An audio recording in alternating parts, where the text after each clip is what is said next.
एक प्रश्न गुरुदेव और है, क्योंकि ये जुड़ा इसी तरीके से है।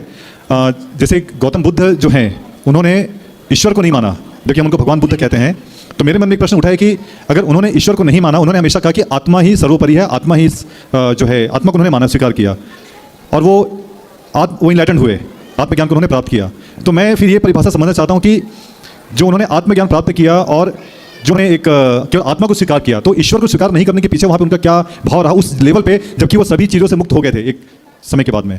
वो एक संत है, वो एक संत है, साधक हैं, भिक्षुक हैं। भिक्षा राजगद्दी छोड़ दी, उनको वैराग्य हो गया और उन्होंने कहा कि समाज में ये जो अराजकता फैली है, ये उन्होंने इस पर जोर दिया कि बेटा तुम ईश्वर के भरोसे ना बैठो, तुम्हारा भी कुछ कर्तव्य है। इसलिए हम कहते हैं कि सब काम भगवान का नहीं है। अर्जुन को भगवान कहते कि तू अलग हो, मैं लड़ लेता हूं महाभारत, नहीं, भगवान ने कहा तू ही लड़, तुझे लड़ने की मैं शक्ति देता रहूंगा। तो भगवान के भरोसे इतने भी ना हो जाओ कि तुम कर्म करना छोड़ दो। जो कर्म करता है ईश्वर उनका साथ देते हैं। तो वो बुद्ध जिनकी बात आप कर रहे हैं वो ये कहना चाहते हैं कि भाई भगवान का तो विधान है, पर तू कुछ नहीं करेगा तो भगवान भी क्या देंगे, इसलिए तेरा कर्म प्रधान है।